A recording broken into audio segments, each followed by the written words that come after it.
Hello বন্ধুরা, তোমরা এই গল্পে অনেকে কমেন্ট করেছিলে যে গল্পটি যেন পরিবারের সাথে মিল হয়। তো গল্পটিতে পরিবারের সাথে মিল করে দেওয়া হয়েছে। তো তোমরা যারা শুনেছ তারা শেষ অংশটি শুনলেই বুঝতে পারবে, আর যারা শোনোনি তারা পুরোটাই শুনবে। অফিসের একটা কাজে আবার রাজশাহী যেতে হচ্ছে। সকাল সকাল স্টেশনে গিয়ে টিকিট কেটে নিজের সিটে গিয়ে বসে পড়লাম।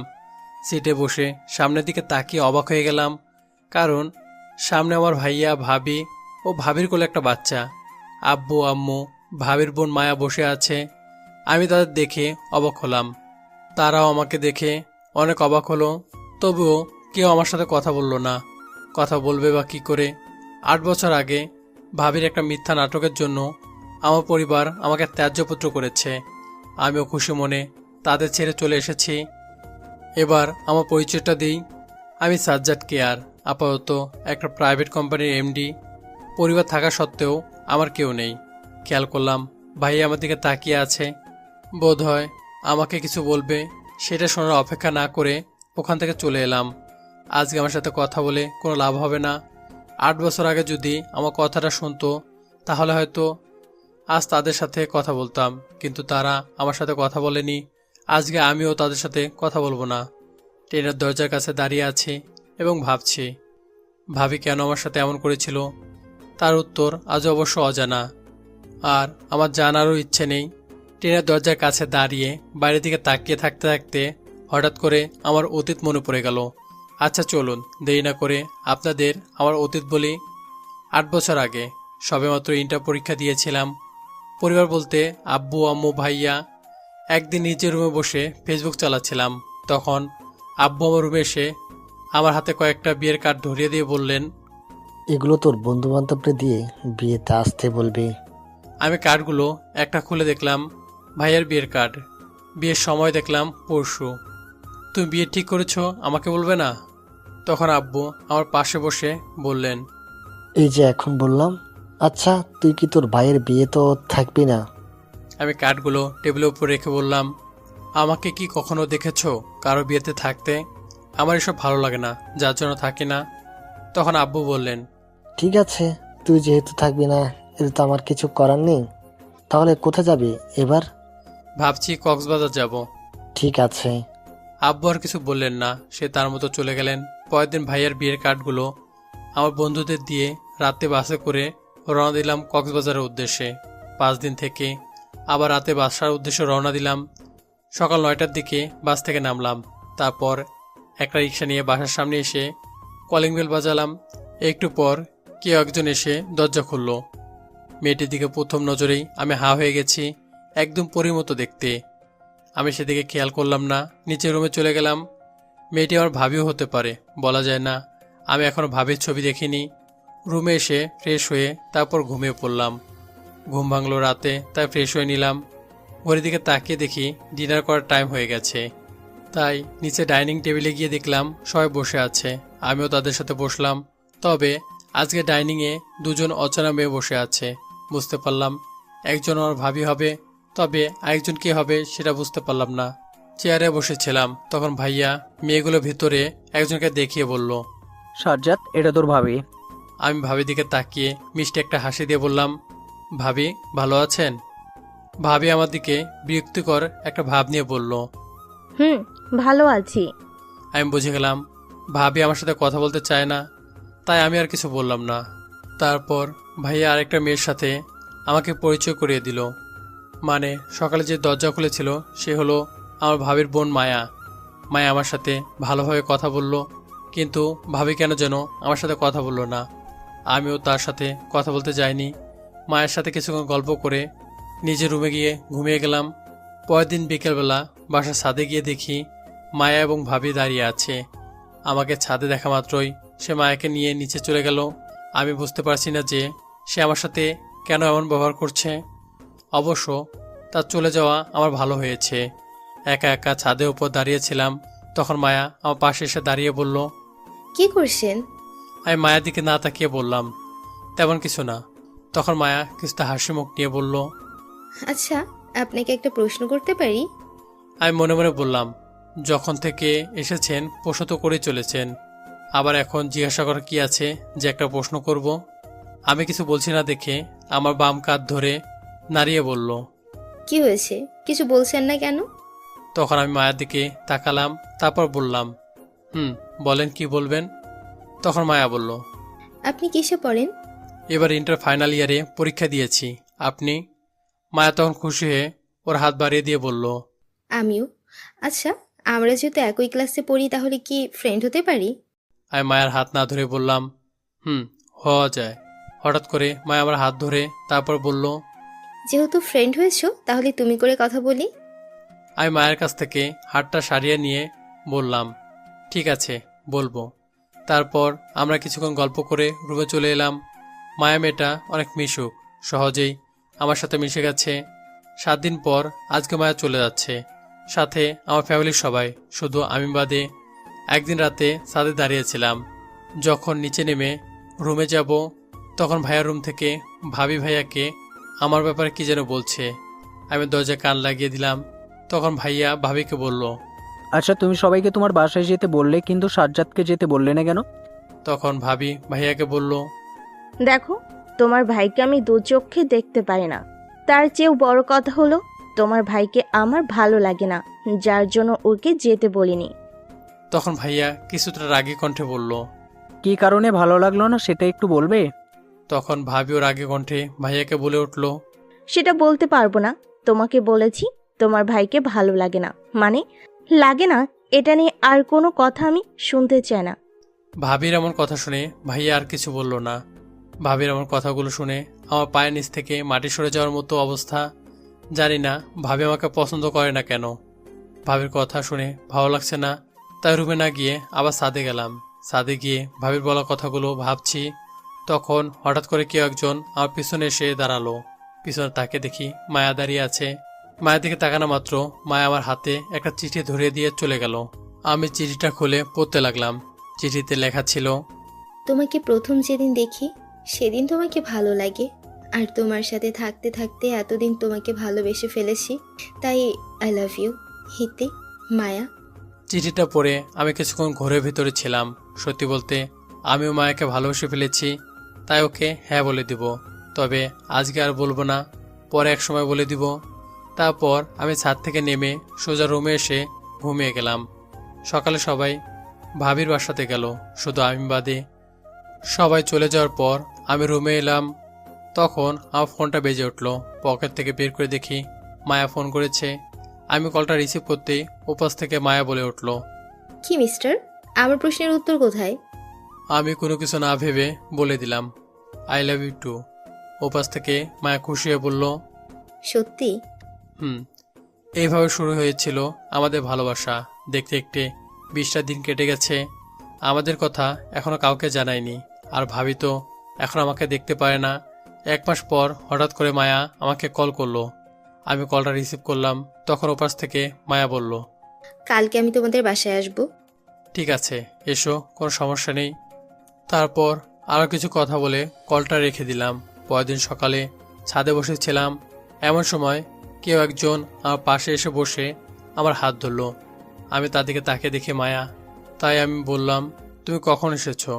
তখন মায়া কিছুটা মিষ্টি কণ্ঠ নিয়ে বলল, এইমাত্র এসেছি, এসেই তোমাকে খোঁজা শুরু করে দিয়েছি। অনেকক্ষণ খোঁজার পর তোমাকে ছাদে পেলাম। আমি বললাম, আমি বেশিরভাগ সময় ছাদের উপরে বসে থাকি, তাই আমাকে ছাদে বেশি পাবে।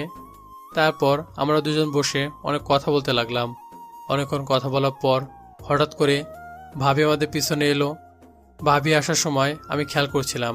ভাবি পিছনে দাঁড়িয়ে রাগী কণ্ঠে বলে উঠল, এখানে কি হচ্ছে? এবং মায়া, তুই এর সাথে কি করছিস? মায়া হঠাৎ করে ভাবির কণ্ঠ শুনে ভয় পেয়ে গেল। তাই ভাবির দিকে তাকিয়ে কাপা কাপা গলায় বলল, কিচ্ছু না, এমনি বসে আছি। তারপর ভাবি মায়াকে আর কিছু বলতে না দিয়ে হাত ধরে নিচে নিয়ে গেল। মায়াকে নিয়ে যাওয়ার পর আমি নিচে গেলাম। দেখলাম সবাই বসে আছে। আমি আব্বুর কাছে যেতেই আব্বু কোনো কথা না বলে আমাকে মারতে লাগলো। আমি তখন বললাম, আব্বু, আমাকে মারছো কেন? আব্বু আমার কোনো প্রকার কথা শুনছে না, শুধু মেরেই যাচ্ছে। আমি শুধু বলছি, কেন মারছো? মাঝখান থেকে ভাইয়া বলে উঠল, তোকে কেন মারছি তুই জানিস না? এই বলে ভাইয়াও আমাকে মারতে লাগলো। প্রচণ্ড মারার কারণে আমার শরীরের অনেক জায়গা থেকে রক্ত বের হতে লাগলো। ব্যথার কারণে আমি মেঝেতে শুয়ে পড়লাম। তখন আব্বু রাগী কণ্ঠে বলতে লাগলো, তোকে আমার ছেলে বলতেও ঘৃণা হয়, তুই এই কাজ করবি, আমি আগে জানতাম না। আমি শরীরে ব্যথা নিয়ে বললাম, আমি কি করেছি অন্তত সেটা একটু বলো। তখন হঠাৎ করে ভাবি একা কান্না গলা নিয়ে বলে উঠল, কি করছো মানে? আমার বোনের ইজ্জত নষ্ট করতে চেয়েছিলে না? ভাবির কথা শুনে আমি আকাশ থেকে পড়লাম। এসব কি বলছে ভাবি? তখন আমি বললাম, ভাবি আপনি এগুলো কি বলছেন? আপনার মাথা ঠিক আছে? তখন ভাইয়া আমার সামনে এসে রাগী কণ্ঠে বলে উঠল, যা সত্যি তাই বলেছে। মায়া নিজে আমাদের বলেছে যে তুই ওর ইজ্জত নষ্ট করতে চেয়েছিস। আমি বুঝতে পেরেছি এদেরকে মায়ের মুখ থেকে আসল ঘটনা শোনাতে হবে, তাই মায়াকে উদ্দেশ্য করে বললাম, মায়া তুমি অন্তত বলো আমি এগুলো কিছুই করিনি। তখন মায়া ন্যাকা কান্না করতে করতে বলল। হ্যাঁ, তুমি আমার। বাকিটা বলার আগে মায়া প্রচুর কান্না করতে লাগলো। আমি বুঝে গেলাম ভাবিও মায়াকে নিজের দলে করে নিয়েছে। এসব ভাবছি তখনই আব্বু বলে উঠল, আমি এখনই তোকে ত্যায্য পুত্র করব। আজ থেকে আমার একটা ছেলে। আমি কিছু বললাম না। আমি জানি এটা ভাবি সাজানো নাটক, যেটাতে মায়াও ছিল, কিন্তু কেন আমার সাথে এমনটা করলো সেটা বুঝতে পারলাম না। তখন আমি আব্বুকে বললাম, তুমি এটা করো না প্লিজ। ভাই আমার সামনে একটা কাগজ দিয়ে বলল। চুপ করে থাক, তুই এই নে, এটাতে সাইন করে দে। তখন আমি আব্বুকে বললাম, আব্বু প্লিজ আমার কথাটা শোনো। তখন আব্বু রাগী কণ্ঠে বলল, চুপচাপ সাইন করে দে, না হলে আমাদের মরা মুখ দেখবি। এটা বলার পর আব্বু কাগজটা সাইন করতে বললেন। আমি সবাইকে অনেকবার বোঝানোর চেষ্টা করলাম, কিন্তু কেউ আমার কথা শুনতে চাইল না। বুঝতে পারলাম সবাই ভাবি নাটককে সত্য মনে করেছে। যেখানে আমার উপরে কোনো বিশ্বাস নেই সেখানে আমার থেকে কোনো লাভ হবে না। তাই কাগজটা হাতে নিয়ে সাইন করে দিলাম। কাগজটা স্বাক্ষর করে বাসা থেকে বের হয়ে যাওয়ার সময় ভাবিকে বললাম, আপনি কাজটা ঠিক করলেন না, এর বিচার আল্লাহ করবে। আর মায়া তুমি তো আমাকে ভালোবাসতে, তাহলে এরকম কেন করলে? আর তোমরা ভালো থেকো। আজ থেকে তোমাদের সাথে আমার কোনো সম্পর্ক নেই। সত্যিটা একদিন তোমরা জানতে পারবে, হয়তো আমাকে আর পাবে না। কথাগুলো বলে বাসা থেকে বের হয়ে এলাম। আজকে প্রচুর কান্না পাচ্ছে, কিন্তু আমি কাঁদবো না, কারণ ছেলেদের কাঁদতে নেই। শুধু আফসোস করি একটা বাইরে মেয়ের জন্য আমাকে অবিশ্বাস করলো। যাই হোক, তারা যেহেতু আমাকে ছাড়া ভালো থাকতে পারবে, আমিও তাদের ছাড়া ভালো থাকতে পারবো। এতে কোনো সমস্যা হবে না। তাদেরকে দেখিয়ে দিতে হবে তাদের ছাড়া আমিও বাঁচতে পারি। হাঁটতে হাঁটতে বাস স্ট্যান্ডে চলে এলাম। আমার কাছে মাত্র কয়েক হাজার টাকা এবং মোবাইল রয়েছে। কি করব, কোথায় যাব কিছু বুঝতে পারছি না। বাস কাউন্টারে চেয়ারে বসে মাথায় হাত দিয়ে বসে আছি। এমন সময় আমার বন্ধু মিজুর সাথে দেখা হয়ে গেল। আমাকে এরকম চিন্তিত দেখে বলল, কি রে, কেমন আছিস? এবং তোকে এত চিন্তিত লাগছো কেন? আমি বেশি কিছু না ভেবে বললাম, আমার লাইফ শেষ হয়ে গেছে। তখন মিজু বলল, কেন, কি হয়েছে আমাকে একটু বল দেখি। আমি মিজুকে সবকিছু খুলে বললাম। মিজু আমার ঘটনা শুনে অনেক দুঃখ প্রকাশ করে বলল, আচ্ছা তাহলে এখন আমার সাথে চল। তখন আমি অবাক হয়ে বললাম, তোর সাথে কোথায় যাব? কোথায় আবার, আমার সাথে ঢাকায় চল, সেখানে আমার সাথে মেসে থাকবি। কিন্তু ম্যাচ ভাড়া আমি দিব কোথা থেকে? তখন মিজু আমার কাঁধে হাত রেখে বলল, আমার সাথে ফ্রিল্যান্স করবি, তাহলেই তোর চলে যাবে। আমি অনেকক্ষণ ভাবলাম মিজু ঠিক কথা বলেছে, তাই বললাম, ঠিক আছে তাহলে চল। তারপর আমি মিজুর সাথে ঢাকায় চলে আসি। তারপর ওর সাথে ম্যাচে উঠে ফ্রিল্যান্সিং করে নিজের পড়াশোনা চালিয়ে নিলাম। প্রথম প্রথম কষ্ট হলেও পরে সব কিছু ঠিক করে নিয়েছি। আস্তে আস্তে সপ্তাহ গেল, মাস গেল, তারপর কয়েক বছর কেটে গেল। আমার পড়ালেখা শেষ করলাম। পড়াশোনায় ভালো হওয়ার কারণে একটা কোম্পানিতে এমডি হিসেবে চাকরি পেলাম। চাকরি করেই 8টা ফ্ল্যাট কিনেছি। তার ভিতরে একটাতে আমি থাকি, বাকিগুলো ভাড়া দেওয়া থাকে। সেদিনের পর থেকে মায়া নামটা আমার জীবন থেকে মুছে ফেলেছি। কারোর জন্য আফসোস করি না। এই ছিল আমার অতীতের ঘটনা। এবার চলুন বর্তমানে ফেরা যাক। বর্তমান। এতক্ষণ ঘটনাগুলো ট্রেনের দরজার কাছে দাঁড়িয়ে থেকে বলছিলাম। ঘটনাগুলো বলতে বলতে অন্য একটা গৃহে হারিয়ে গিয়েছিলাম। তখন একজন চাচা এসে বললেন, বাবা একটু সাইড দাও, আমি সামনে নেমে যাব। চাচার কথায় ভাবনা থেকে ফিরে এলাম। অনেকক্ষণ ধরে দরজার কাছে দাঁড়িয়েছিলাম, তাই আমার পা ব্যথা হয়ে গিয়েছে। এখন নিজের সিটে ফিরে যাব, তাই নিজের সিটের দিকে পা বাড়ালাম। সিটে গিয়ে বসতেই ওনারা সবাই আমার দিকে কেমন করে যেন তাকালো। আমি সেদিকে কোনো প্রকার ভ্রুক্ষেপ না করে মোবাইল টিপতে লাগলাম।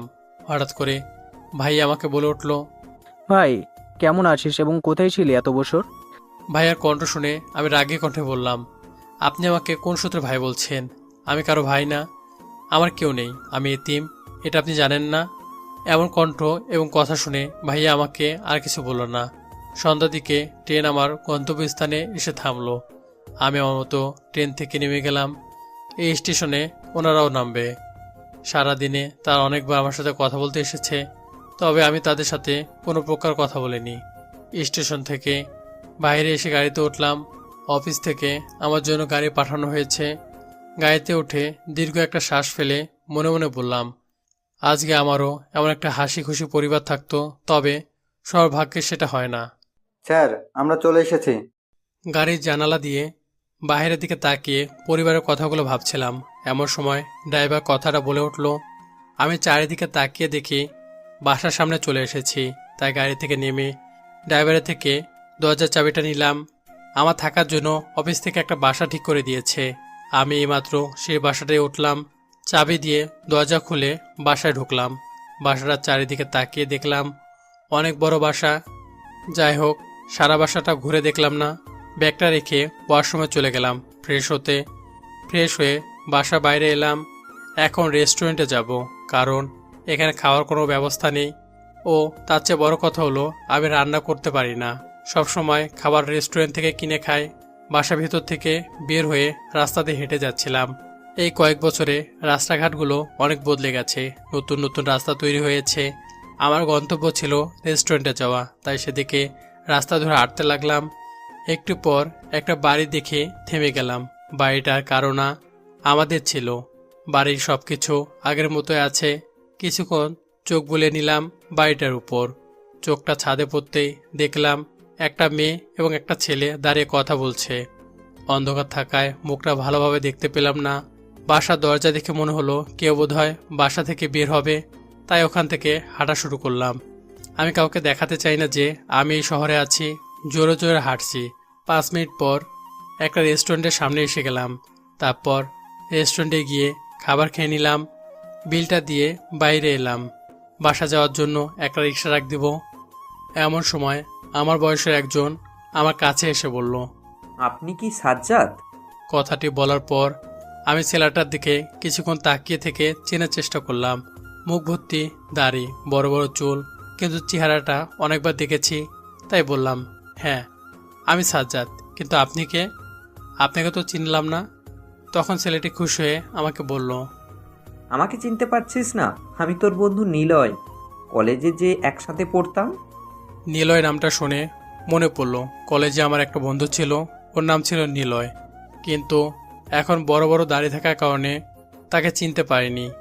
আরে নিলয়, ভালো আছিস? কথাটা বলে জড়িয়ে নিলাম। নিলয় আমাকে জড়িয়ে ধরল। আমি ভালো আছি, কিন্তু তুই কেমন আছিস? আমি ভালো আছি, তোর এই অবস্থা কেন? তখন নিলয় আমাকে ছেড়ে দিয়ে বলল, কেন, আমার আবার কি হয়েছে? আমি নিলয়ের চুলে হাত দিয়ে বললাম, এই যে এত বড় চুল দাড়ি, এগুলো তুই কেন করেছিস? নিলয় আমার হাতটা ধরে ও চুল থেকে সরিয়ে নিয়ে বলল, এইসব বাদ দে, ইচ্ছে করে এইসব রেখে দিয়েছি। তার আগে তুই বল, এত বছর কোথায় ছিলি? এত বছর ঢাকায় ছিলাম। তুই বর্তমানে কোথায় আছিস? আমি এখন এই শহরে থাকি, একটা প্রাইভেট কোম্পানিতে চাকরি করছি। তুই কি করিস? আমিও একটা প্রাইভেট কোম্পানিতে কাজ করছি। একটা জরুরি মিটিংয়ে এখানে এসেছি।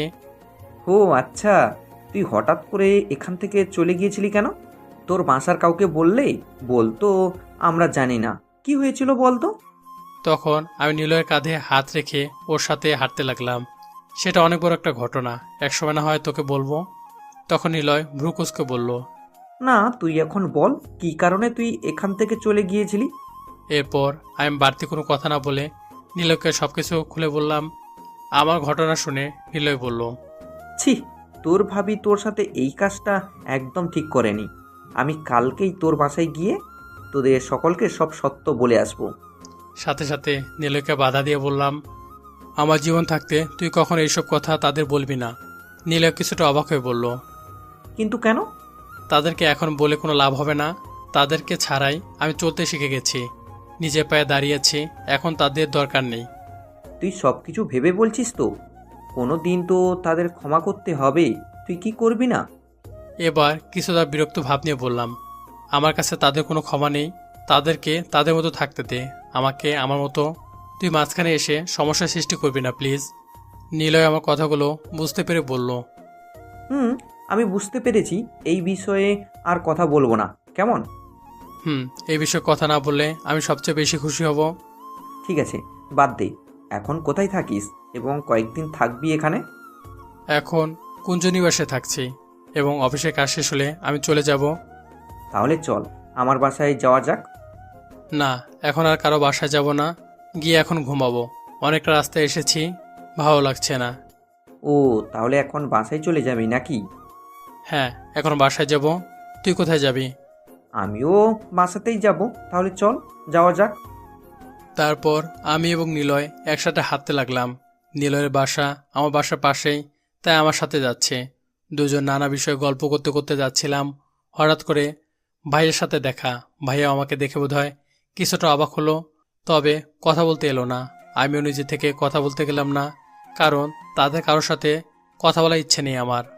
ভাইয়ার মুখ দেখে বুঝতে পেরেছিলাম যে সে আমাকে কিছু বলতে চায়, কিন্তু কিভাবে যেন সেটা বলল না। ভাইয়া চলে যাওয়ার পর নিলয় আমাকে বলে উঠল, তোর ভাইয়ার সাথে কথা বললি না? তোকে তো বললাম ওদের কারোর সাথে আমি কথা বলতে চাই না, তাহলে কেন এ কথা বারবার বলিস? তোর ভাইয়াকেও দেখে মনে হলো তোকে যেন কি বলতে চেয়েছিল, কিন্তু বলল না। বাদ দে ওদের কথা। তারপর আমরা দুজন কথা বলতে বলতে আমার বাসায় চলে এলাম। তাই নিলয়কে বিদায় দিয়ে আমি বাসার ভিতরে গিয়ে ফ্রেশ হয়ে ঘুমিয়ে গেলাম। আজকে শরীরটা অনেক ক্লান্ত, তাই বেশি রাত জাগলাম না। পরের দিন সকালে ঘুম থেকে উঠে ফ্রেশ হয়ে গাড়ি নিয়ে অফিসের উদ্দেশ্যে রওনা হলাম।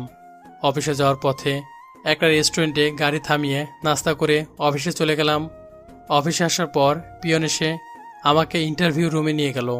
সেখানে অনেকে বসা ছিল, আমিও গিয়ে ওখানে বসলাম। একটু পর হঠাৎ করে মিটিং রুমে দুজন লোক ঢুকে পড়ল। তাদের চিনতে আমার কোনো প্রকার অসুবিধা হলো না, কারণ তারা হলো ভাইয়া এবং আব্বু। তারা আমাকে এখানে বসে থাকতে দেখে অনেক অবাক হয়ে গেছে বোধহয়। আমাদেরকে হা করে তাকিয়েছিল কিছুক্ষণ। আমি তাদের দিকে বেশি খেয়াল না করে অন্যদিকে তাকিয়ে থাকতে লাগলাম। একটু পর মিটিং শুরু হলো।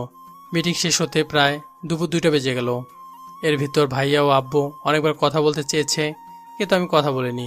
দুপুরে মিটিং শেষ হওয়ায় অফিসের ক্যান্টিনে গিয়ে লাঞ্চ করে বাসায় চলে গেলাম। কালকেও মিটিং হবে, যার জন্য আমাকে এখানে থাকতে হবে। বিকেলবেলা নিলয়কে ফোন করে বাসায় আসতে বললাম। 10 মিনিট পর কলিং বেল বেজে উঠল। দরজা খুলে দেখি নিলয় দাঁড়িয়ে আছে। আমি কিছু বলতে যাব, তখন নিলয় বলে উঠল, হ্যাঁ বল, কি বলবি? তোর কি কোনো কাজ আছে? না, আমার হাতে এখন তেমন কাজ নেই। কেন? তাহলে চল কোথাও ঘুরে আসি, একা একা আর ভালো লাগছে না। তাহলে চল যাওয়া যাক। তুই দাঁড়া, আমি রেডি হয়ে আছি। তারপর নিলয়কে দাঁড় করিয়ে রেডি হয়ে নিয়ে নিলয়কে সাথে নিয়ে বাইরে চলে গেলাম। বাসার সামনে থেকে রিক্সা ডাক দিয়ে উঠে পড়লাম। প্রথমে আমরা একটা পার্কে গেলাম, সেখানে কিছুক্ষণ বসে চলে গেলাম নদীর পাড়ে। নদীর কিনারে পাথরের উপর বসেছিলাম আমি আর নিলয়। এমন সময় হঠাৎ করে একটা মেয়ের দিকে ইশারা দিয়ে বলল, দেখ তো, মেয়েটাকে তোর ভাবির মতন দেখতে না? নিলয়ের কথা শুনে আমি ওর হাত বরাবর তাকে অবাক হয়ে গেলাম, কারণ নিলয় বলেছিল মেয়েটাকে ভাবির মতো দেখতে। আসলে সেটা ভাবির মতো দেখতে না, সেটা ভাবি এবং তার সাথে মায়াও ছিল। তাদের দেখে মনে হলো তারা বোধহয় আমাকে দেখতে পেয়েছে, তাই আমার দিকে আসতে লাগলো। তখন তারা প্রায় আমার কাছাকাছি চলে এসেছে। তারা আমার সাথে কথা বললেও আমি তাদের সাথে কথা বলবো না। দেখলাম ভাবি আমার পাশে এসে দাঁড়ালো, তারপর বলল, সাজ্জাদ, তোমার সাথে কিছু কথা আছে। আমি তার কথার কোনো প্রকার উত্তর না দিয়ে নিলয়কে বললাম, তাহলে চল এখন বাসায় যাওয়া যাক, এখানে আর থাকা যাবে না। বলে নিলয়কে নিয়ে ওখান থেকে উঠে চলে আসতে লাগলাম। তখন ভাবি আবার বলল, সাজ্জাদ প্লিজ, আমার কথাটা শুনে যাও, তোমার সাথে আমার অনেক জরুরি কথা আছে। ভাবির কথা পাত্তা না দিয়ে ওখান থেকে চলে এলাম। আমি এবং নিলয় হাঁটছিলাম। এমন সময় নিলয় বলে উঠল, আচ্ছা, আমার একটা প্রশ্ন আছে। বল দেখি তোর কি প্রশ্ন? আচ্ছা, তোর ভাবি তোর সাথে এমন ব্যবহার করেছিল কেন? এরকম করার কারণটা আমি নিজেও জানি না, তোকে কি করে বলবো? নিলয় কিছুটা অবাক হয়ে বলল, তার মানে তুই জানিস না? না, এবং কখনো জানতে চাইনি কেন এমন করছে। তবে এখন জানার চেষ্টা করতে হবে। এখন কোথায় যাবি? সন্ধ্যা তো হয়ে এলো। চল কোথাও গিয়ে বসে থাকি। ঠিক আছে, তার আগে চল তোকে আমার বাসা থেকে ঘুরিয়ে নিয়ে আসি। এখন? হ্যাঁ, এখন যাব, চল। এত করে যখন বলছিস তাহলে চল যাওয়া যাক। তারপর নিলয় একটা রিক্সা রাখ দিল। দুজনে রিক্সা উঠে নিলয় বাসার সামনে চলে এলাম। আমি রিক্সা থেকে নেমে নিলয়ের সাথে বাসার ভিতরে গেলাম। দরজার কাছে গিয়ে কলিং বেল বাজিয়ে দিতেই একজন মেয়ে এসে দরজা খুলে দিল। আমি এর আগে অনেকবার নিলয় বাসায় এসেছি, কিন্তু কখনো এই মেয়েটাকে দেখিনি। তখন নিলয় বলে উঠল, বাইরে দাঁড়িয়ে আছিস কেন? ভিতরে আয়। আমি ভিতরে যেতেই নিলয় মেয়েটাকে দেখিয়ে বলল, এটা তোর ভাবি, নাম জান্নাত। আমি মনে মনে বললাম, তার মানে ওটা নিলয়ের বউ। ও, আন্টি কোথায়? তাদের তো দেখছি না। তারা কয়েকদিনের জন্য গ্রামের বাড়ি গেছে। তুই দাঁড়িয়ে আছিস কেন? বস। আমি সোফায় বসলাম। তখন জান্নাত মানে নিলয়ের স্ত্রী আমাকে চা দিল। আমি সেটা খেতে লাগলাম এবং ওদের সাথে গল্প করতে লাগলাম। কিছুক্ষণ ওদের বাসা থাকার পর আমি বললাম, আজকের মতো এই পর্যন্ত। পরে যদি এই শহরে আসি তাহলে আবার দেখা হবে, কেমন? তুই চলে যাবি কবে? কালকে অফিসের শেষ মিটিং, তাই পরশু চলে যাব। ঠিক আছে। আমি আর কিছু না বলে ওখান থেকে সোজা বাসায় চলে এলাম। বাসায় আসার পথে রাতের খাবার কিনে নিয়ে এসেছি। ঘড়ির দিকে তাকিয়ে দেখি 8টা বাজতে চলেছে। আজকে দিনের সময়টা কোথা দিয়ে চলে গেল আমি বুঝতেই পারলাম না। যাই হোক, ওয়াশরুমে গিয়ে ফ্রেশ হয়ে খাবার প্লেটে নিব, এমন সময় কলিং বেল বেজে উঠল। এত রাতে আবার কে আসবে সেটা দেখার জন্য দরজা খুললাম। আমি ভেবেছিলাম হয়তো নিলয় এসেছে, কিন্তু আমার ধারণা ভুল করে দিল। কারণ দরজার কাছে ভাবি, ভাইয়া আর মায়া দাঁড়িয়ে আছে। আমি তাদের এখানে মোটেও আশা করিনি। আমি দরজা লাগিয়ে দিব, এমন সময় ভাইয়া আমাকে বলল, তুই দরজা লাগিয়ে দেওয়ার আগে তোর ভাবের কথাগুলো শোন। আমি আপনাদের কারো কথা শুনতে চাই না। আপনারা এখানে কেন এসেছেন? আমি তোমার কাছে ক্ষমা চাইতে এসেছি। আপনাদের কাউকে আমি কখনো ক্ষমা করব না। আপনারা এখান থেকে চলে যান। বলে দরজা লাগিয়ে দিব, হঠাৎ করে তারা দরজা ধাক্কা দিয়ে বাসার ভিতরে ঢুকে পড়ল। তখন আমি রাগী স্বরে বললাম, আপনাদের সাহস তো কম না, আমার বাসার ভিতরে ঢুকে পড়েছেন। চুপচাপ চলে যাবেন নাকি দারোয়ানকে দিয়ে এখান থেকে বের করে দিব, কোনটা?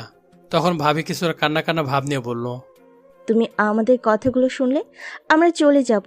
প্লিজ তুমি আমার কথাগুলো শোনো। কি কথা শুনবো আপনার? একে তো আমার জীবন নষ্ট করে দিয়েছেন, তারপর এখন আবার এখানে নাটক করতে এসেছেন। বের হয়ে যান আমার বাসা থেকে, আপনাদের মুখটাও আমি দেখতে চাই না। এটা বলে জোর করে তাদের আমার বাসা থেকে বের করে দিয়ে দরজা লাগিয়ে দিলাম। ওদের এসব নাটক এখন আমার ভালো লাগছে না। আমার জীবন নষ্ট করে দিয়ে আবার এসেছে আমাকে করুণা দেখাতে। দরজার ওপাশ থেকে অনেকক্ষণ ডাকাডাকি করলো, কিন্তু আমি তাদের ডাকে সাড়া দিলাম না। টিভি দেখতে দেখতে ডিনার করে ঘুমিয়ে গেলাম, কারণ সকালে আবার অফিস আছে। সকালবেলা ঘুম থেকে উঠে ফ্রেশ হয়ে অফিসে যাওয়ার জন্য দরজা খুলেছি। দেখি দরজার সামনে ভাবি বসে আছে। আমাকে দেখা মাত্রই ভাবি বলে উঠল, সাজ্জাদ, তোমার সাথে আমার কথা আছে। মনে মনে ভাবলাম এত করে যখন বলছে তখন না হয় আমার একটা প্রশ্নের উত্তর নিয়ে নিই। তাই বললাম, আপনার কোনো কথা আমি শুনতে চাই না, শুধু একটা প্রশ্নের উত্তর দিন। আপনি আমার সাথে সেদিন ওই কাজ কেন করেছিলেন? আমাকে সহ্য করতে পারতেন না কেন? তুমি যা বলবে আমি সেটার উত্তর দিতে রাজি। তুমি শুধু আমার কথাটা আগে শোনো। তখন আমি কিছুটা রাগে কণ্ঠ নিয়ে বললাম, আমার প্রশ্নের উত্তর দিন আগে, তারপর আপনার কথা শুনবো। তখন ভাবি কান্না করতে করতে বলল, আসলে তোমার সাথে এমন ব্যবহার করেছিলাম কারণ তুমি মায়াকে ভালোবাসতে দেখে। ভাবির কথাটা আমার কেমন যেন সন্দেহ লাগলো, কারণ মায়াকে তো ভালোবেসেছিলাম তাদের বিয়ের 1 সপ্তাহ পর থেকে, কিন্তু সে তো আমাকে ঘৃণা করত যেদিন বিয়ে হয়েছিল সেদিন থেকে। সোজা বুঝে গেলাম উনি আমাকে মিথ্যা বলছেন। তাই আমি বললাম, আমাকে মিথ্যা বলছেন কি কারণে? সত্য করে বলুন, কি কারণে আমার সাথে অমন কাজ করেছেন এবং আমাকে কেন দেখতে পারতেন না? আমি তোমাকে মিথ্যা বলবো কেন? আমি সত্য কথা বলছি। আমি ভাবিকে আর কিছু না বলে ওখান থেকে নিচে চলে এলাম। আমার পিছনে পিছনে ভাবিও এলেন, তবে আমি কিছু বললাম না। উনি আমাকে মিথ্যা বলেছে সেটা পুরোপুরি ক্লিয়ার। ভালোভাবে বুঝে গেছি উনি আসল সত্যটা বলবে না, আমার মায়ের কাছ থেকে জানতে হবে, কারণ এইসব ব্যাপারে মায়া নিশ্চয়ই জানবে। এখন দেরি করা যাবে না, তাড়াতাড়ি করে অফিসে যেতে হবে, না হলে দেরি হয়ে যাবে। তাই গাড়িতে উঠে অফিসে চলে গেলাম। অফিসে এসে মিটিংয়ে গিয়ে বসলাম। আজকেও দুপুর 2টা পর্যন্ত মিটিং চলল, তবে আজকে আব্বু আর ভাইয়া আসেনি। মিটিং শেষ করে ক্যান্টিনে গিয়ে খাবার খেয়ে বাসায় চলে এলাম। কালকে আবার ঢাকায় ফিরে যাব, তবে তার আগে মায়ের সাথে দেখা করতে হবে। কিন্তু সেটা করব কিভাবে? আমার কাছে তো মায়ের কোনো ফোন নম্বর নেই। ওর আগে যে নাম্বারটা ছিল সেটাও ডিলিট করে দিয়েছি। বিছানায় শুয়ে শুয়ে এইসব ভাবছিলাম, এমন সময় কলিং বেল বেজে উঠলো। আমি গিয়ে দরজা খুলে দেখি নিলয় দাঁড়িয়ে আছে। আমি ওকে বাসার ভিতরে আসতে বললাম। আমার চিন্তিত মুখ দেখে নিলয় বলল, তোকে এত চিন্তিত মনে হচ্ছে কেন? একটা কথা ভাবছি। কি কথা? মায়ের সাথে দেখা করতে হবে, বুঝছিস? কেন মায়ের সাথে দেখা করবি কেন? আসল সূত্রটা জানার জন্য মায়ের সাথে কথা বলা দরকার আমার। ও তাহলে মায়াকে কল করে দেখা করতে বল। সেটাই তো পারছি না, আমার কাছে মায়ের নাম্বার নেই। ঠিক আছে, তুই চিন্তা করিস না। মায়া এখন কোথায় আছে সেটা কি জানিস? বোধহয় আমাদের বাসায় আছে। কালকে তো ভাইয়ের সাথে এসেছিল। ঠিক আছে, দাঁড়া আমি দেখছি। তুই বাসাতেই থাকিস এমন? বলে নিলয় চলে গেল। আমি জানি না নিলয় এখন কি করে মায়ের সাথে দেখা করানোর ব্যবস্থা করবে। দেখতে দেখতে প্রায় 30 মিনিট কেটে গেল। হঠাৎ করে আমার ফোনটা বাজতে লাগলো। ফোনের দিকে তাকিয়ে দেখি নিলয়ের নাম্বার, তাই কলটা রিসিভ করলাম। তখন ওপাশ থেকে নিলয় বলতে লাগলো, হ্যালো সাজ্জাদ, মায়াকে তোদের বাসা থেকে বের করে নিয়ে এসেছি। এখন ওকে কোথায় নিয়ে আসবো? কেমন করে বের করে নিয়ে আসছিস? জোর করে নিয়ে আসছিস নাকি? আরে না, বাসার ভেতরে গিয়ে মায়াকে বললাম যে তুই ওর সাথে কথা বলবি। তখন ও নিজের ইচ্ছাতেই আমার সাথে এসেছে। ঠিক আছে, তাহলে ওকে বাসা নিয়ে আয়। তোকে একটা কথা মেসেজে পাঠিয়ে দিয়েছি, চেক কর। তোর সাথে মেসেজে কথা বলবো এখন। বলে নিলয় কলটা কেটে দিল। বুঝতে পারলাম না কি এমন কথা যেটা কিনা মেসেজে বলতে হবে। নিলয়ের মেসেজের জন্য অপেক্ষা করছিলাম। একটু পর আমার নাম্বারে একটা মেসেজ এলো। মেসেজটা নিলয়ের নাম্বার থেকে এসেছে। সেখানে লেখা ছিল, আচ্ছা তুই কি জানিস মায়ের বিয়ে হয়েছে? মেসেজটা পড়ে কিছুক্ষণ ঘোরের মধ্যে ছিলাম। ভাবি এমন একটা কাজ করবে সেটা আমি ভাবতেও পারিনি। আমাকে না বলে মায়ের বিয়েটাও দিয়ে দিয়েছে। তবে যেটা করেছে ভালোই করেছে, এটা নিয়ে আমার আফসোস করে লাভ হবে না। নিলয়ের মেসেজে রিপ্লাই লিখে দিলাম, না ওর বিয়ে হয়েছে, ভালো হয়েছে, এটা নিয়ে আমার কোনো প্রকার সমস্যা নেই। তুই ওকে নিয়ে আমার বাসায় আয়, তাই হবে। মেসেজটা নিলয়কে পাঠিয়ে দিলাম।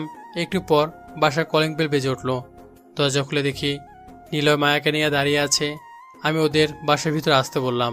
তারপর আমি গিয়ে খাটে বসলাম। মায়া আমার সামনে দাঁড়িয়ে আছে। আমি ওকে খাটে বসতে বললাম। মায়া খাটে বসে পড়ল। তখন আমি বললাম, তোমাকে একটা প্রশ্ন জিজ্ঞাসা করার জন্য এখানে ডেকেছি। আশা করি তুমি তোমার বোনের মতো মিথ্যা বলবে না। তুমি আমাকে যা জিজ্ঞেস করবে আমার সেটা জানা থাকলে অবশ্যই উত্তর দেওয়ার চেষ্টা করব। তুমি আমাকে বলো, তোমার বোন আমাকে সহ্য করতে পারতো না কেন? আসলে আপুর টাকার খুব নেশা। যখন আপু তোমাদের বাসায় আসে তখন দেখে তোমাদের অনেক সম্পদ, যার জন্য আপু তোমাকে। মায়াকে আর কিছু বলতে দিলাম না, কারণ পুরো কথাটা আমি বুঝে গেছি। ভাবি কেন আমাকে সহ্য করতে পারতো না এবং কেন সেদিন ওই নাটক করেছিল। ও এখন কেন আমাকে আবার ফিরিয়ে নিতে যাচ্ছে। এখন মায়াকে এখানে রেখে লাভ হবে না, তাই নীলকে বললাম ওকে বাসায় নামিয়ে দিয়ে আয়। আমার যা জানা ছিল সেটা জেনে গেছি। ঠিক আছে মায়া, চলো তোমাকে বাসায় পৌঁছে দিয়ে আসি। তখন মায়া আমাকে বলল, তুমি যা ভাবো না কেন আমি আজও তোমায় অনেক ভালোবাসি। এসব কথা আপনার মুখে মানায় না। আপনার বিয়ে হয়ে গেছে, নিজের স্বামীর সাথে সুখে সংসার করুন। আপনাদের মাঝে আমাকে টেনে কোনো সমস্যার সৃষ্টি করবেন না। আপনি এখন আসতে পারেন। মায়া আমাকে কিছু না বলে চুপচাপ বাসার ভিতর থেকে বের হয়ে চলে গেল। ওর সাথে নিলয় গেল। ওরা চলে যাওয়ার পর আমি বারান্দায় গেলাম। ভাবি এসবের জন্য আমার সাথে এই কাজ করবে আমি ভাবতেও পারিনি। একটা সিগারেট ধরালাম। আমি সিগারেট খাই না। যখন মনটা খুব বেশি খারাপ থাকে তখন একটু একটু খাই। বারান্দার গ্রিল ধরে ব্যস্ত শহরটা দেখছি। কালকে চলে যাব এই শহর থেকে। জানি না আবার কবে আসব। বোধহয় আজ জীবনে আসা হবে না। তখন পিছনে কারো উপস্থিতি টের পেলাম। পিছনে তাকিয়ে দেখি নিলয় দাঁড়িয়ে আছে। আমাকে বারান্দায় দাঁড়িয়ে থাকতে দেখে বলল, কি হয়েছে, একা একা দাঁড়িয়ে আছিস কেন? আজকে জানতে পারলাম ভাবি আমার সাথে কেন এমন করতো। আমি কিন্তু সেটা বলিনি। তোর উত্তরটা পরে দিব, আগে আমার কথা শোন। একটা মানুষ টাকার জন্য কতটা নিচে নামতে পারে সেটা কি একটু ভেবে দেখেছিস? টাকার জন্য যে কেউ মানুষের জীবন নষ্ট করতে পারে। নীল আর কিছু বলছে না, আমার কথাগুলো শুধু শুনছে। আমি আবার বলতে লাগলাম, এতদিন আমি ভাবতাম কি কারণে ভাবি আমাকে সহ্য করতে পারতো না, কিন্তু আজকে সেটা জানার পর আমি নিজে অবাক হয়ে গিয়েছি। ভাবি আমার সাথে অমন ব্যবহার করতো, কারণ আমার বাবার টাকা পয়সা সব কিছুতে আমার অর্ধেক ভাগ ছিল। কিন্তু ওনার এত টাকা নেশা যে আমাকে বাসা থেকে তাড়িয়ে দিলে পুরো সম্পদ ভাইয়ার নামে চলে যাবে এবং তারা সারা জীবন আরামে কাটিয়ে দিবে। মায়াকে ভালোবাসতাম, এটা তার কাছে কোনো সমস্যা ছিল না। সে এটাকে শুধু ব্যবহার করেছে। ছাড় না এইসব, এইগুলো ভেবে কি লাভ হবে বল তো? ভাবতে চাই না, তবে মনে পড়লে অনেক কষ্ট লাগে। বাদ দে এইসব, তুই চলে যাবি কবে? কালকে সকালে চলে যাব।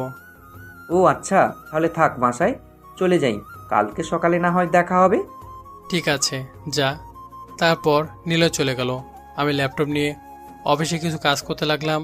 এমন সময় দেখি একটা মেল এসেছে। মেল ওপেন করে দেখি সেটা আমার অফিস থেকে এসেছে। ওটাতে লেখা আছে আমাকে রাজশাহীতে ট্রান্সফার করে দেওয়া হয়েছে, কালকে থেকে যেন ওই অফিসে জয়েন করি। এটা দেখে আমার মাথা ঘুরে গেল। আমি সাথে সাথে ফোনটা বের করে হেড অফিসে কল দিয়ে বললাম আমাকে না জানিয়ে ট্রান্সফার করা হলো কেন। তখন তারা আমাকে বলল যে আমি নাকি কাজগুলো ভালো পারি এবং আমাদের রাজশাহীর অফিসে বড় বড় কাজগুলো আসে, সেগুলো দেখাশোনার জন্য আমাকে ট্রান্সফার করা হয়েছে। আমি অনেকবার অনুরোধ করলাম আমার লাগবে না, তবুও তারা বলল এতে তারা কিছু করতে পারবে না, আমাদের কোম্পানির মালিক যা করবে সেটাই হবে। আমি কিছু না বলে কলটা কেটে দিলাম। আমি কি করব বুঝতে পারছি না, তাই নিলয়কে ফোন করলাম। একবার রিং হতে কলটা রিসিভ করে বলল হ্যাঁ সাজ্জাদ বল। এদিকে একটা খারাপ খবর আছে। কেন, আবার কি হলো? আমাকে অফিস থেকে এখানে ট্রান্সফার করে দিয়েছে। এখন আমি কি করব? আরে এটা তো খুশির খবর, তুই তো বলেছিলি খারাপ একটা খবর আছে। এটাই তো খারাপ খবর। তুই চিন্তা করিস না, কালকে তোর সাথে এই বিষয়ে কথা বলবো। আমি আর কিছু না বলে কলটা কেটে দিলাম। আমার এই শহরে থাকার কোনো ইচ্ছা নেই, কারণ এখানে থাকলে আমার পরিবারের সাথে দেখা হবে বারবার, যেটা আমি চাই না। কিন্তু এতে আমারও কিছু করার নেই, ভাগ্য এটা আছে, করতেই হবে। এটা নিয়ে বেশি আফসোস করলাম না। আল্লাহ যা করেন নিশ্চয় ভালোর জন্যই করেন। ঘড়ির দিকে তাকিয়ে দেখলাম রাত 9টা বাজতে চললো। ডিনার করতে হবে, তাই বাসা থেকে বের হয়ে গাড়িটা নিয়ে রেস্টুরেন্টে চলে গেলাম। সেখানে গিয়ে খাবার খেয়ে আবার বাসায় এসে ঘুমিয়ে গেলাম। পরের দিন ঘুম ভাঙলো নিলয়ের ফোনে। ঘুম চোখে কলটা রিসিভ করতে নিলয় বলল তোর বাসার দরজাটা খোল, তোর বাসার দরজার সামনে দাঁড়িয়ে আছি। ঠিক আছে, দাঁড়িয়ে থাক, আসতেছি বলে কলটা কেটে দিয়ে বিছানা থেকে নেমে দরজা খুলে দিলাম। নিলয় বাসার ভিতরে এসে বলল এখনো ঘুমাচ্ছিস? অফিসে যাবি না? আমার অফিস এখন অনেক দেরি আছে, কিন্তু তুই এত সকাল সকাল এখানে কেন? কালকে রাতে ট্রান্সফারের কথা বললি, সেটার বিষয়ে কথা বলতে এলাম। ওটার বিষয়ে আর কিছু বলবি না, যা হয়েছে সেটা হয়ে গেছে। এখন হাজার চেষ্টা করলেও ওটা ঠিক করতে পারবো না। আচ্ছা, তাহলে অফিসে যা, আমিও আমার অফিসে যাই। আমার সাথে চল, তোকে তোর অফিসে নামিয়ে দিয়ে যাব। না থাক, আমার জন্য একটা কাজ আছে, সেটা করে অফিসে যাব, তুই চলে যা। বলে নিলয় চলে গেল। আমি আর কিছু বললাম না। নিলয় যাওয়ার পর আমি গাড়ি নিয়ে অফিসে চলে গেলাম। অফিসের সামনে এসে গাড়ি থেকে নামতেই ম্যানেজার ফুল দিয়ে শুভেচ্ছা জানালো। তারপর অফিসের ভিতরে ঢুকে গেলাম। অফিসে অনেকে ফুল দিয়ে শুভেচ্ছা জানালো। তারপর অফিসের সকলের সাথে পরিচয় হলাম। পরে নিজে কেবিনে গিয়ে বসলাম।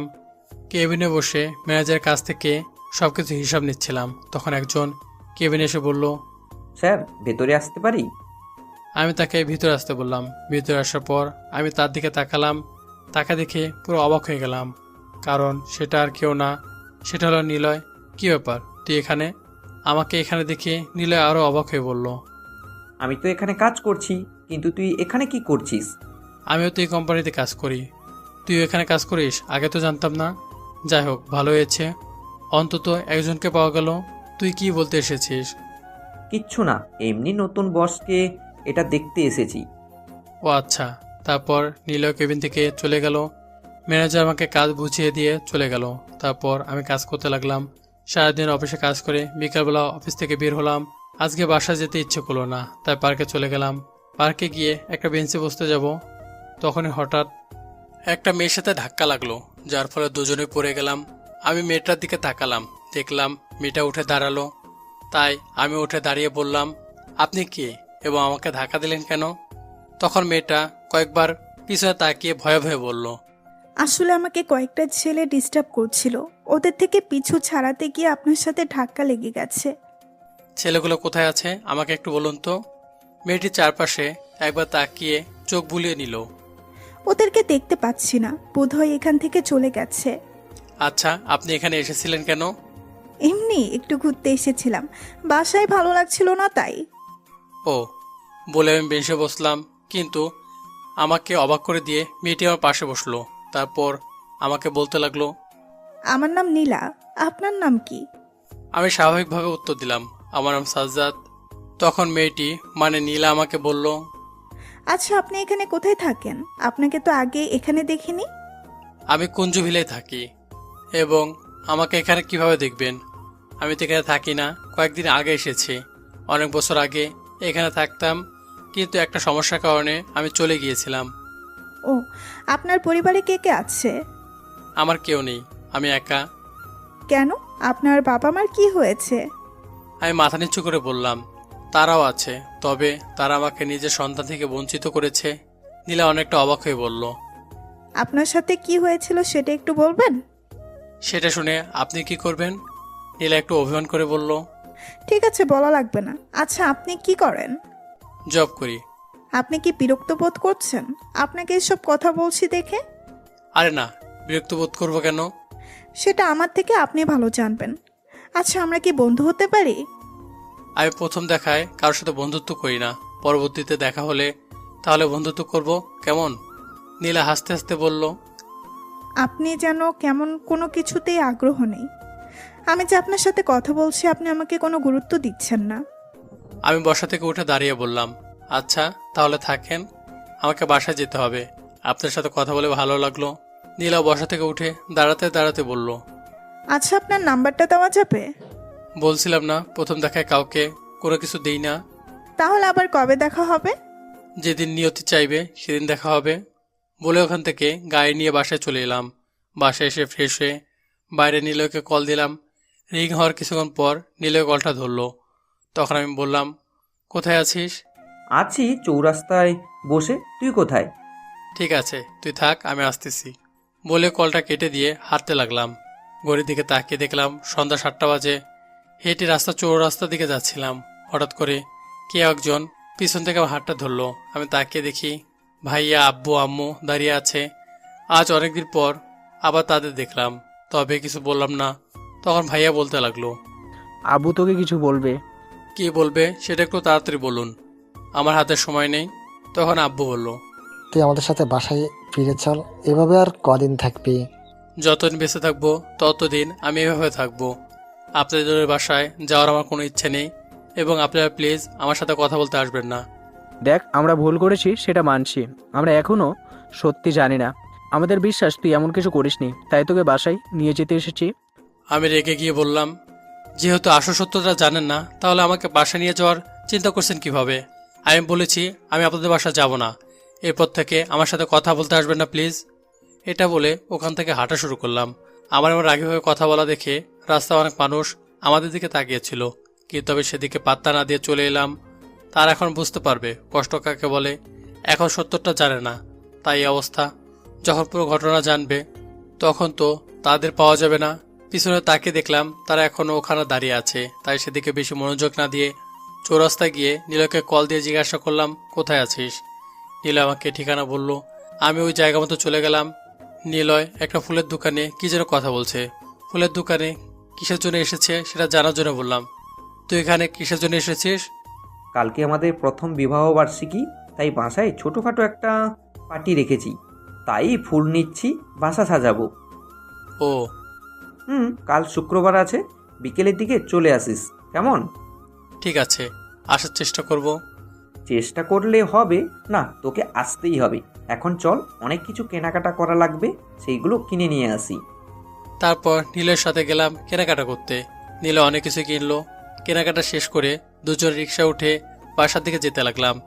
রিক্সা আমার বাসার সামনে আসতেই নীলকে বললাম, আমি তাহলে বাসায় চলে যাই, কালকে তোর সাথে দেখা হবে। এখন বাসে যাবি? তাছাড়া কি করব, তুই তো এখন বাসায় চলে যাবি। ঠিক আছে, তাহলে যা।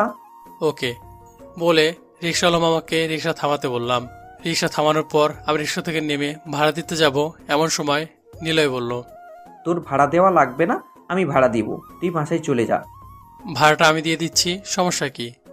না, তোর ভাড়া দেওয়া লাগবে না, ভাড়াটা আমি দিয়ে দিচ্ছি, তুই চলে যা।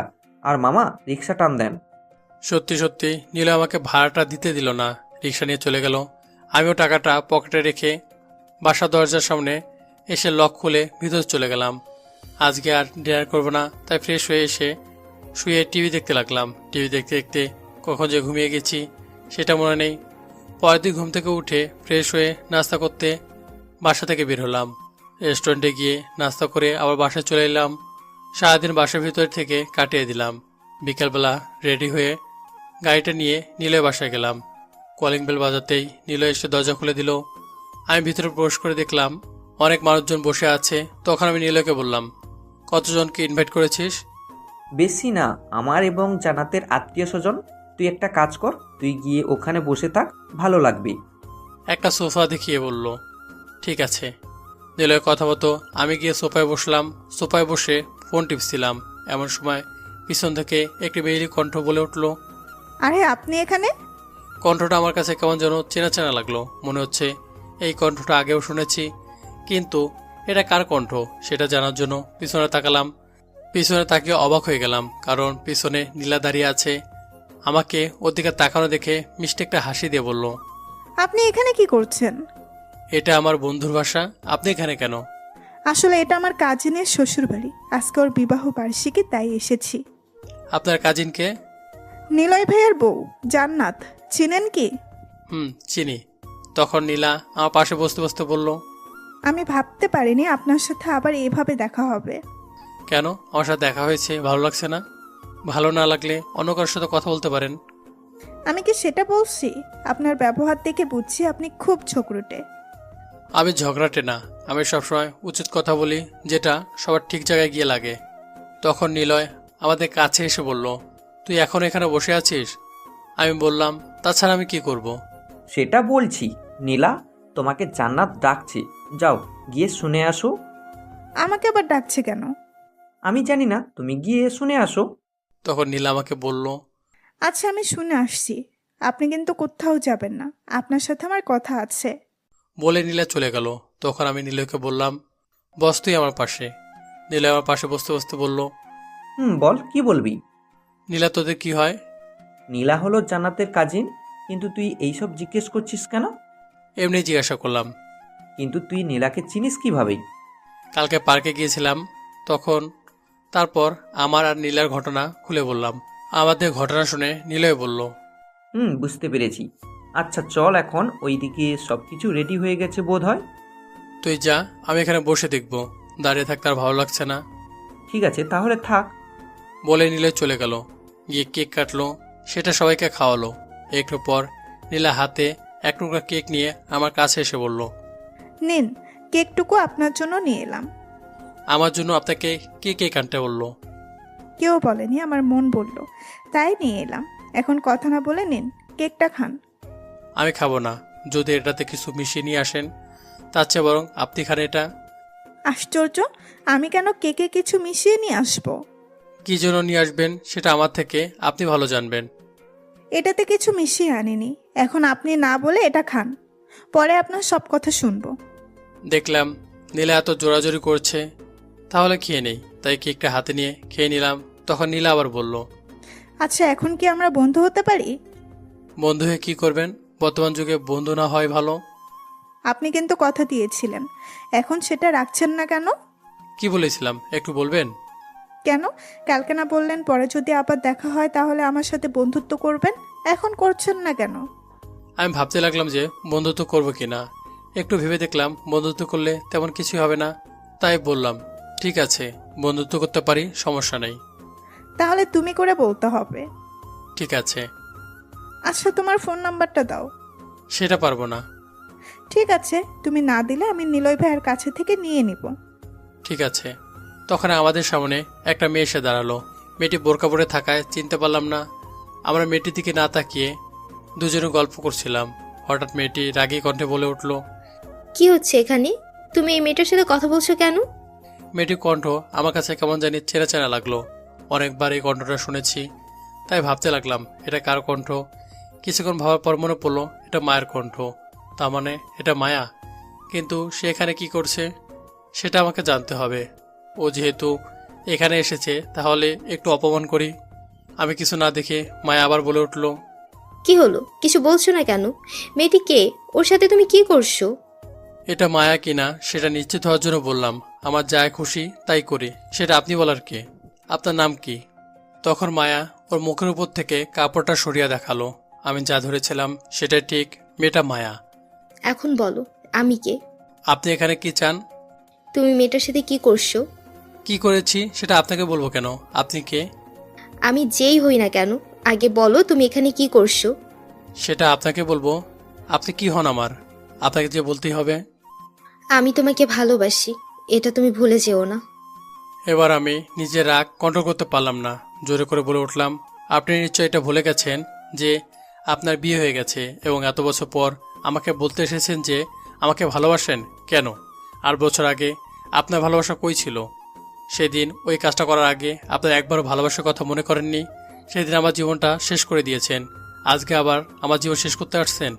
ও, আপনি কেমন মেয়ে, হ্যাঁ, যার কিনা স্বামী থাকতে অন্য ছেলেকে এসে বলছেন ভালোবাসি? আপনার কি কোনো লজ্জা শরম নেই? বেহায়া আমি একটা। আমি আরও কয়েকটা কথা বলতাম, কিন্তু নীলা আর নিলয় আমাকে বাধা দেওয়ার কারণে বলতে পারলাম না। কথাগুলো বলে খেয়াল করলাম মায়ের চোখ দিয়ে পানি পড়ছে। তখন নিলয় মায়াকে বলতে লাগলো, তুমি এখানে কেন এসেছো? তোমাকে তো বলেছিলাম তুমি সাজ্জাদের সাথে কথা বলবে না, তবুও কেন কথা বলতে আসো? ওর মনে তোমার জন্য কোনো প্রকার ভালোবাসা নেই, যা আছে সব ঘৃণা।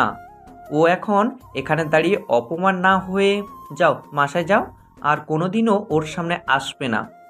মায়া বোধহয় আমার এমন রাগ কখনোই দেখেনি। এখানে উপস্থিত সবাই মায়াকে বাজে মেয়ে বলে নানা রকম মন্তব্য করতে লাগলো। মায়া সেগুলো শুনতে না পেরে ওখান থেকে চলে গেল।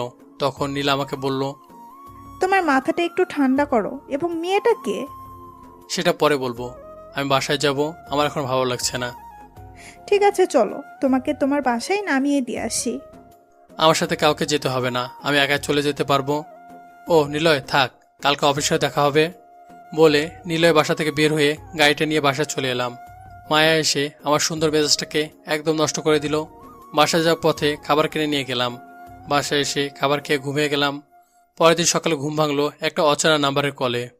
অচেনা নাম্বার হওয়ার কারণে কল রিসিভ করলাম না। অনেকবার রিং এলো ওই নাম্বার থেকে, কিন্তু রিসিভ করলাম না। ঘুম ভেঙে যাওয়ার কারণে বিছানা থেকে নেমে ফ্রেশ হয়ে রেডি হয়ে নিলাম। তারপর অফিসের দিকে রওনা দিলাম। যাওয়ার পথে রেস্টুরেন্ট থেকে নাস্তা করে নিলাম। অফিসে এসে নিজে কেবিনে গিয়ে ব্যাগটা রেখে চেয়ারে বসতে যাব, তখন আবার ওই নাম্বার থেকে কল এলো। আমি বুঝতে পারছি না এটা কি যে এতবার কল করছে। একবার কলটা ধরে দেখলে বোঝা যাবে এটা কার নাম্বার। এসব ভাবতে ভাবতে কলটা রিসিভ করতে যাব, তখনই কেটে গেল। 1 মিনিট পর ওই নাম্বার থেকে আবারও কল এলো। কলটা রিসিভ করলাম, তখন ফোনের ওপাশ থেকে একটা মেয়ে সালাম দিল। আমি সালামে উত্তর দিয়ে বললাম, আপনি কে? আমি নীলা, চিনতে পেরেছো কি? আমি মনে মনে বললাম, তাহলে এটা নীলার নাম্বার, কিন্তু সে আমার নাম্বার কোথায় পেল? তুমি আমার নাম্বার কোথায় পেলে? ব্যবস্থা করেছি। তার আগে বলো, তোমাকে এতবার কল দিলাম, তুমি আমার কল রিসিভ করলে না কেন? আননোন নাম্বারে কল আমি রিসিভ করি না। মাঝে মাঝে করতেও হয়, এটা আমার নাম্বার, তুমি একটু সেভ করে রেখে দিও। ঠিক আছে, এখন তাহলে কলটা রাখি, আজকে অনেক কাজ আছে। আর একটু কথা বলি, তোমার সাথে কথা বলতে আমার ভালো লাগছে। এখন পারবো না, কাজ করব। বলে কলটা কেটে দিয়ে কাজ করতে লাগলাম। কাজ করতে করতে লাঞ্চের সময় হয়ে গেল, তাই ক্যান্টিনে গেলাম খাবার খাওয়ার জন্য। খাবার শেষ করে আবার নিজে কেবিনে এসে কাজ করতে লাগলাম। সারাদিন অফিসে কাজ করে বিকালবেলা অফিস ছুটি হলো, তাই অফিসের সামনে রাস্তায় এসে গাড়িতে উঠতে যাব, এমন সময় কেউ একজন আমার হাত ধরে ফেললো। হাতটা কে ধরলো সেটা দেখার জন্য পিছনে তাকালাম। পিছনে তাকিয়ে দেখি নীলা দাঁড়িয়ে আছে। নীলাকে এখানে দেখে আমি অনেক বড় অবাক হলাম। আমার অফিসের ঠিকানা সে কোথায় পেল? আমি কিছু বলছি না, শুধু নীলার দিকে তাকিয়ে কথাগুলো ভাবছি। তাই নীলা বলে উঠল, কি হয়েছে, এভাবে কি ভাবছো? নীলার কথায় আমার হুঁশ ফিরল, তাই বললাম, না কিছু না। তুমি এখানে এবং অফিসের ঠিকানা কে দিয়েছে? পেয়েছি একজনের কাছ থেকে। এখন তো তোমার অফিস শেষ, তাই না? কেন? এমনি, তোমার সাথে একটু সময় কাটাবো তাই। আমার সাথে সময় কাটিয়ে তোমার কি কোনো লাভ হবে? অনেক লাভ হবে, চলো একটু ঘুরে আসি। বলে নীলা আমাকে গাড়ির ড্রাইভারের পাশের সিটে বসালো এবং সে গিয়ে ড্রাইভারের সিটে বসলো। নীলা গাড়ি চালাতে জানে কিনা সেটা আমি জানি না, তাই বললাম, আচ্ছা তুমি যে ড্রাইভারের সিটে বসে পড়লে, তুমি কি গাড়ি চালাতে পারবে? না পারলে কি এখানে বসেছি বলো? এখন এসব কথা বলে কোথায় যাবে? আমি বাসায় যাব।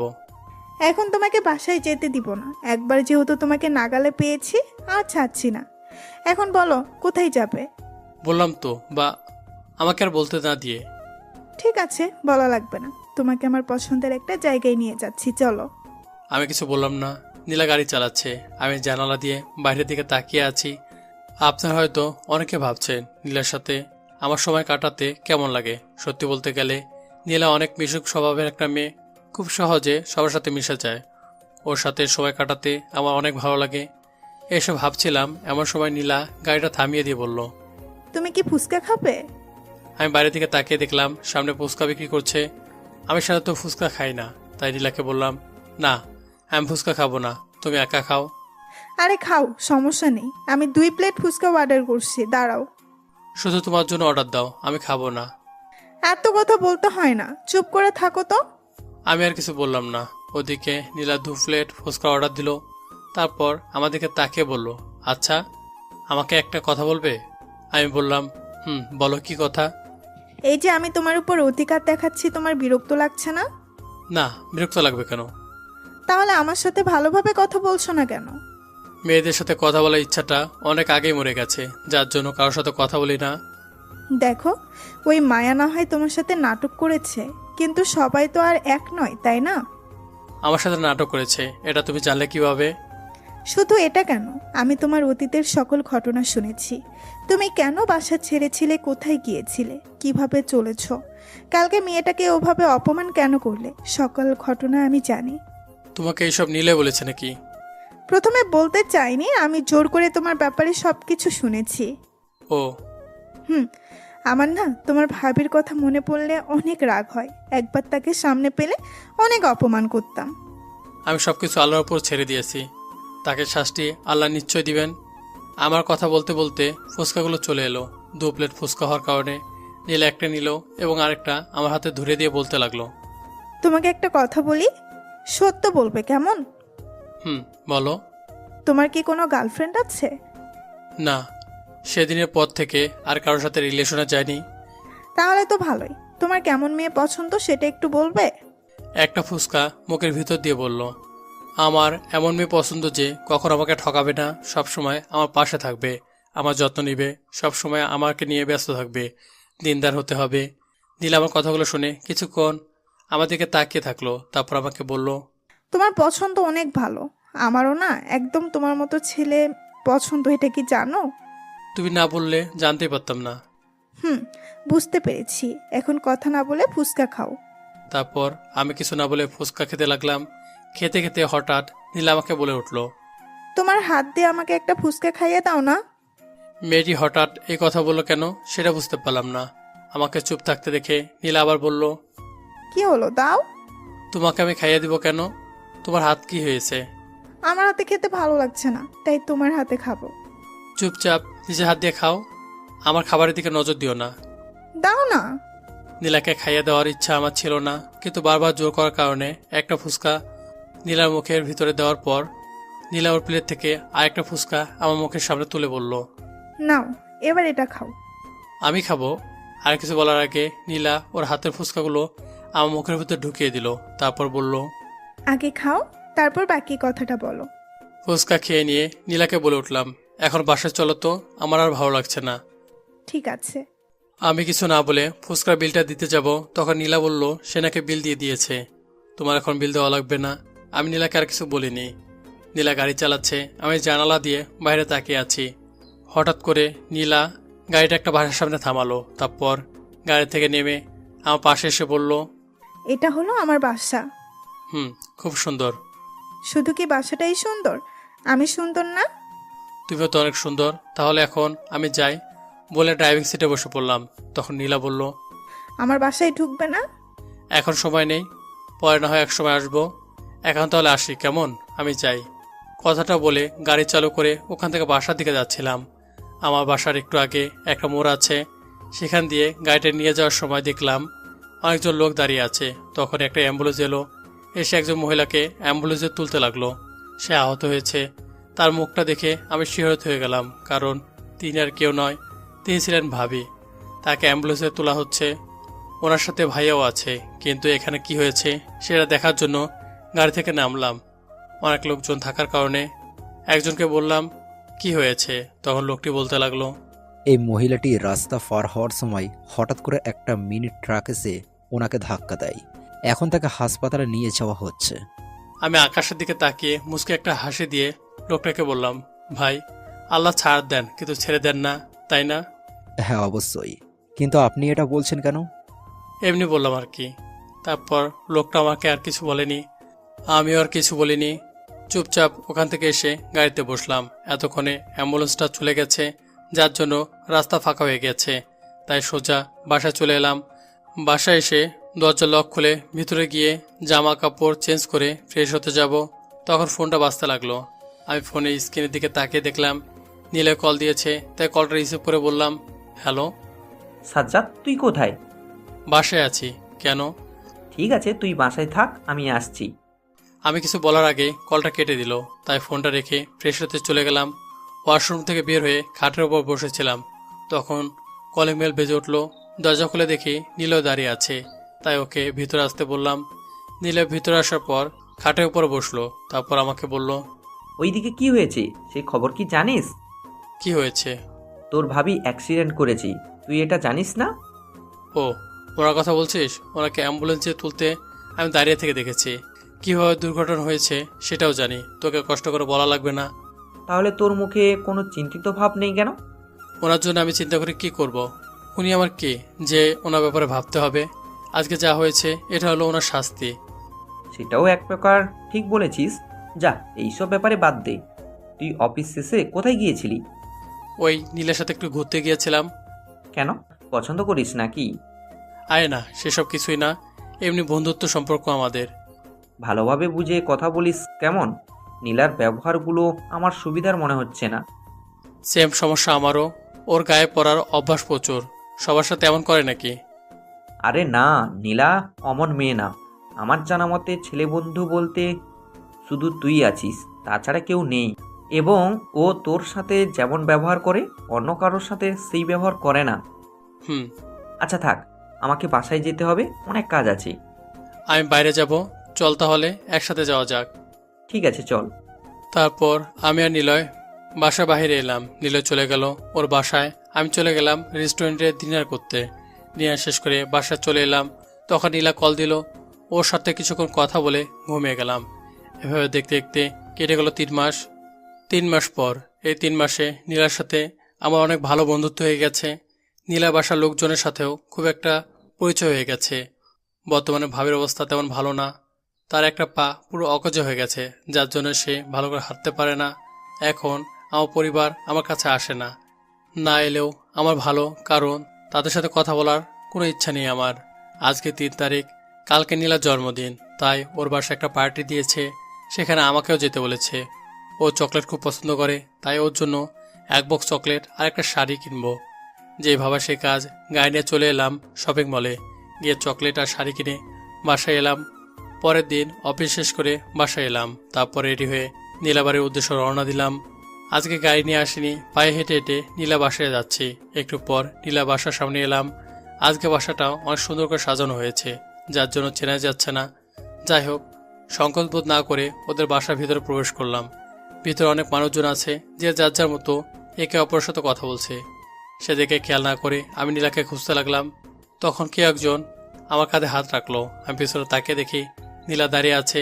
তাই আমি বললাম, কোথায় ছিলে এতক্ষণ? আমি কখন থেকে তোমাকে খুঁজছি। আমি কোথায় যাব? এখানেই ছিলাম, উল্টো আমি তোমাকে খুঁজছিলাম। আমি অনেকক্ষণ ধরে এখানে আছি। যাক, বাদ দাও। তোমার হাতে কি? আমার হাতে নীলার জন্য কেনা চকলেট এবং শাড়ি ছিল, সেটা ওর হাতে দিয়ে বললাম, এগুলো তোমার জন্য নিয়ে এসেছি। তোমাকে এগুলো নিয়ে আসতে কে বলেছে? কেউ না, আমার ইচ্ছা হলো তাই নিয়ে এলাম। কেন, তোমার পছন্দ হয়নি? এখন আসো আমার সাথে। আরে না, তুমি যাও, আমি এখানে বসে থাকবো। নীলা আর কিছু না বলে ওখান থেকে চলে গেল। একটু পর নীলা কেক কাটলো।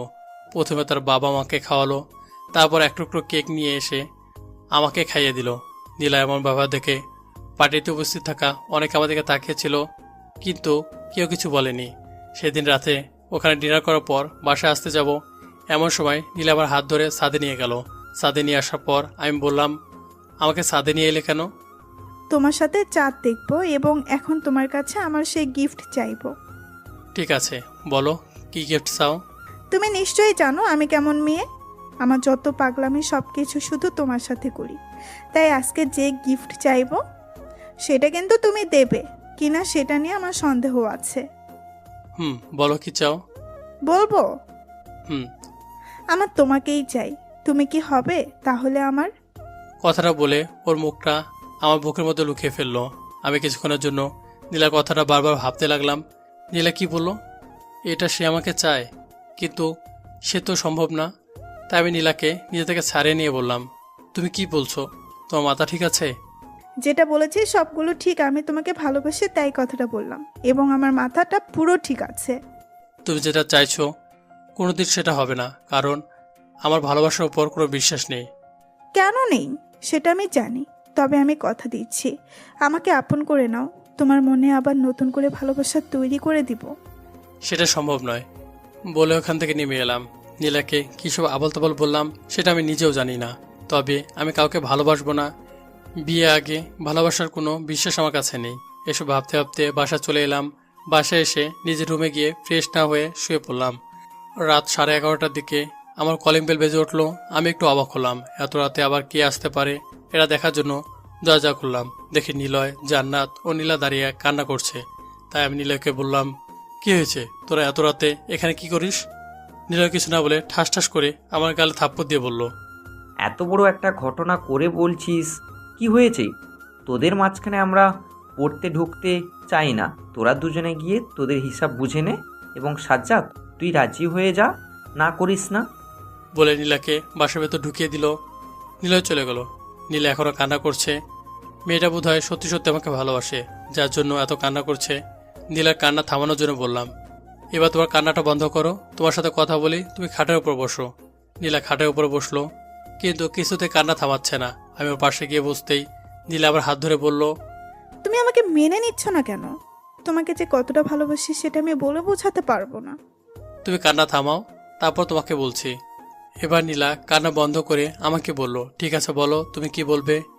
তখন আমি বললাম, তুমি তো জানো আমার অতীত, তবু আমাকে কেন ভালোবাসলে? আমি তোমার অতীতকে না, তোমাকে ভালোবাসি। সবার একটা না একটা খারাপ অতীত থাকে, সেটা নিয়ে সারা জীবন পড়ে থাকলে হবে না। আমাকে ভালোবাসলে কবে থেকে? যেদিন তোমাকে প্রথম দেখেছিলাম সেই দিন থেকে। দেখো, তোমাকে একটা সত্যি কথা বলি, আমার না এরকম ভালোবাসার উপর কোনো বিশ্বাস নেই। এটা শুনে নীলা আবার কান্না করতে লাগলো। তখন আমি ওর চোখের পানি মুছে দিয়ে বললাম, আমার পুরো কথাটা তো শুনবে। তোমাকে ভালোবাসবো, তবে বিয়ে করার পর, তার আগে আর কোনো ভালোবাসতে পারবো না। এবার নীলা কান্না থামিয়ে একটা মুচকি হাসি দিয়ে আমাকে জড়িয়ে ধরে বলল, ভালোবাসি যখন তাহলে তো অবশ্যই বিয়ে করব। তোমার পরিবার কি আমাকে মেনে নিবে? আমি আমার পরিবারের সবাইকে রাজি করিয়ে রেখেছি। সবাই তোমাকে পছন্দ করে, তাই এটা নিয়ে চিন্তা করো না। আমি অবাক হয়ে বললাম, তার মানে আঙ্কেল আন্টিকে আগে থেকে বলেছো যে আমাকে ভালোবাসো? আমি কোনো প্রকার কাঁচা কাজ করি না এবং কালকে আমরা বিয়ে করব। তারপর তোমাকে নিয়ে আমার নতুন জীবন শুরু করব। বলে নীলা আমার বুকে মুখ লোকালো। তখন আবার কলিং বেল বেজে উঠলো।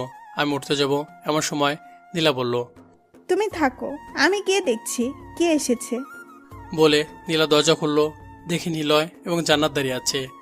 নিলয় ভিতরে প্রবেশ করতে করতে বলল, কি তোদের কথা শেষ নাকি? তখন আমি বললাম, হ্যাঁ শেষ। তাহলে কালকে তোদের বিয়ে, রেডি থাকিস। ওকে। তখন নীলা আমার হাত ধরে বলল, তুমি আমাদের বাসায় চলো, তোমার এখানে থাকা লাগবে না। বলা যায় না কখন কে তোমাকে তুলে নিয়ে যাবে। তখনই আমরা সবাই হেসে উঠলাম। তারপর আর কি, সেদিন রাতে নীলাদের বাসায় থাকলাম। পরদিন সন্ধ্যায় আমাদের বিয়ে হয়ে গেল। 1 বছর পর আমি আর নীলা এখন ঢাকাতে বেড়াতে আসছি। আমাদের বিয়ের 1 বছর হয়ে গেছে। এই 1 বছরে নীলা আমাকে কতটা ভালোবাসে সেটা বুঝে গেছি। দিন দিন নীলার ভালোবাসা আমার জন্য বাড়ছেই। আমিও এখন নীলাকে অনেক বেশি ভালোবাসি। নীলা সহজে আমার অতীত মনে করিয়ে দেয় না, সবসময় চেষ্টা করে যেন আমি সেই অতীত মনে না করি। আমিও সেটার কথা আর মনে করি না, কারণ তাদের যা শাস্তি হওয়ার সেটা হয়ে গেছে। এবং সেদিনের পর থেকে মায়ের কোনো দেখা পাইনি। একবার শুনেছিলাম সে নাকি দেশের বাইরে চলে গেছে ওর হাজবেন্ডের সাথে। সন্ধ্যায় ছাদের উপর দাঁড়িয়ে আপনাদের কথাগুলো বলছিলাম, তখন নীলা পাশে এসে দাঁড়িয়ে হাতটা ধরলো আমি নীলার হাতটা ধরলাম এবং সারা জীবন এভাবে ধরে রাখতে চাই। 1 সপ্তাহ পর ঢাকা থেকে রাজশাহীতে এলাম। গাড়িটা বাসার সামনে রাস্তাতে থামাতে দেখলাম ভাইয়া বাসার সামনে রাস্তা দিয়ে ঘোরাঘুরি করছে। আমি সেদিকে খেয়াল না করে নীলাকে নিয়ে বাসার ভিতরে গেলাম। ব্যাগটা রেখে ও আশ্রমে গিয়ে ফ্রেশ হয়ে বারান্দায় গেলাম। সেখান থেকে ব্যস্ত শহরটা দেখছিলাম। হঠাৎ দূরে তাকিয়ে দেখলাম ভাইয়া দাঁড়িয়ে আমার দিকে তাকিয়ে আছে।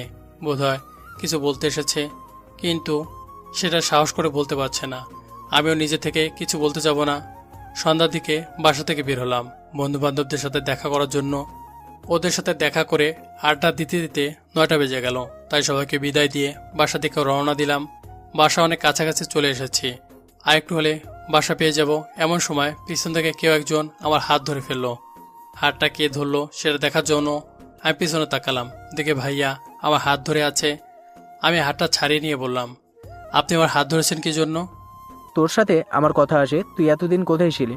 তোকে তো দেখতে পেলাম না এতদিন। আমি কোথায় ছিলাম সেটা আপনার না জানলেও চলবে। তার আগে আপনি বলুন কি বলবেন। এভাবে আর কতদিন রাগ করে থাকবি? চল না ভাই, আমাদের সাথে নীলাকে নিয়ে বাসায় চল। সরি, আপনি ভাই কাকে বলছেন? আমি কারো ভাই না।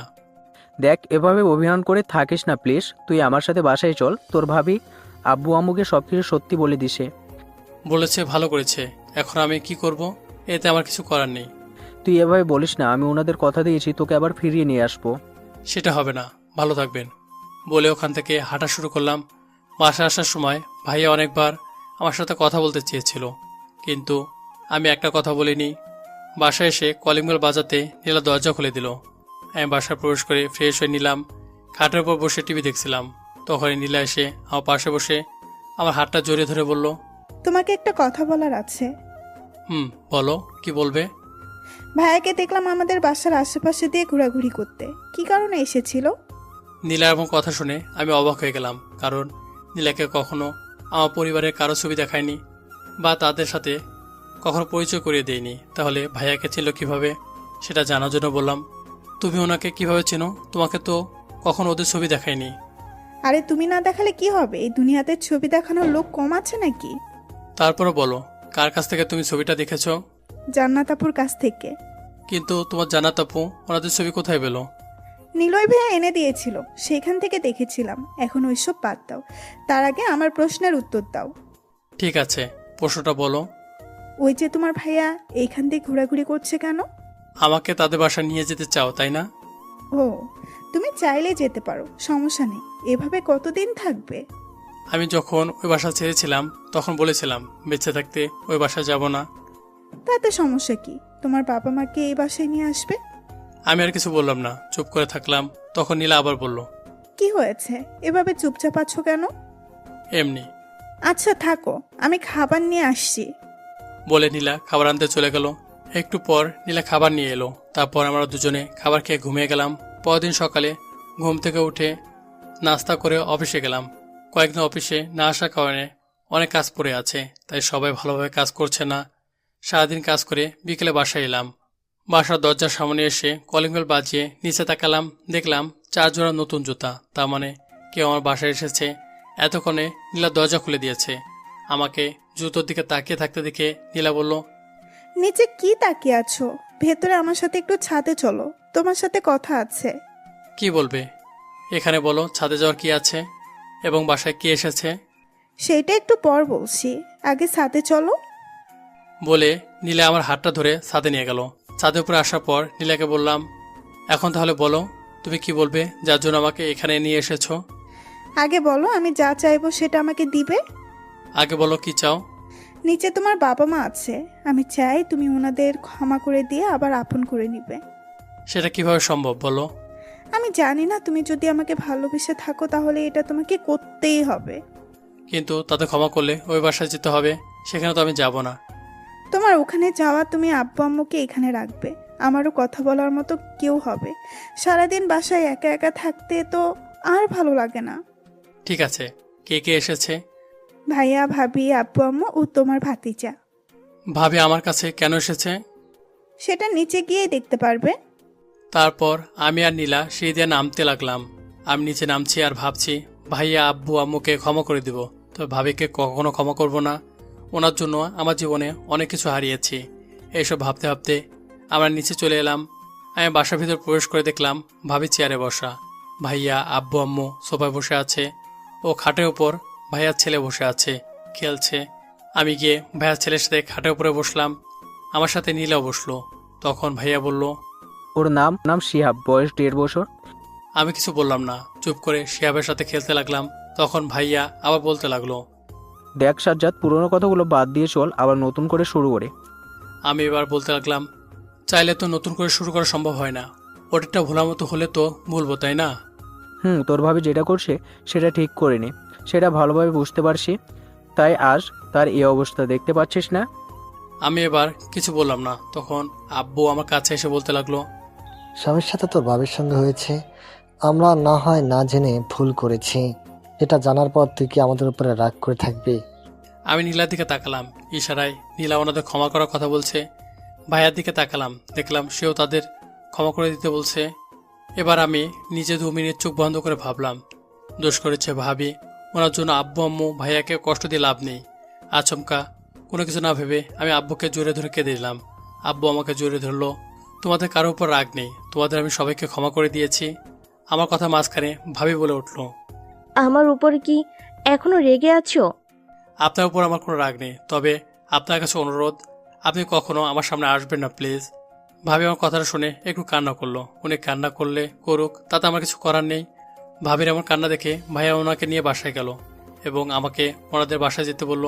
তখন আমি বললাম, তোমাদের সাথে মিল হয়েছে দেখে এটা ভেবো না যে তোমাদের বাসায় আমি যাব। আমি কখনো ওই বাসায় যাব না। কি জন্য যাবি না? সেটা আমি জানি না, তবে ওই বাসায় সহজে যাব না বলে আমি ছাদের উপরে চলে এলাম। ছাদের উপরে এসে চোখ বন্ধ করে দাঁড়িয়ে আছি। তখন নীলা আমাকে পিছন থেকে জোরে ধরে বলল, সত্যি আমি অনেক খুশি তোমাদের আবার এক হতে দেখে। আমার অনেক ভালো লাগছে। আজ অনেক বছর পর আব্বু মুখে হাসতে দেখলাম এবং সারা জীবন এভাবে দেখতে চাই। আমিও তোমাকে সারা জীবন এইভাবে হাসি খুশি দেখতে চাই। ওকে মিসেস। তখন হঠাৎ করে মায়ের কথা মনে পড়লো। জানি না মেয়েটা কোথায় আছে, তবে যেখানে থাকুক না কেন ভালোই আছে, কারণ বেঈমান কখনো খারাপ থাকতে পারে না। হঠাৎ করে ছাদের উপর আব্বু আম্মু চলে এলো। তারপর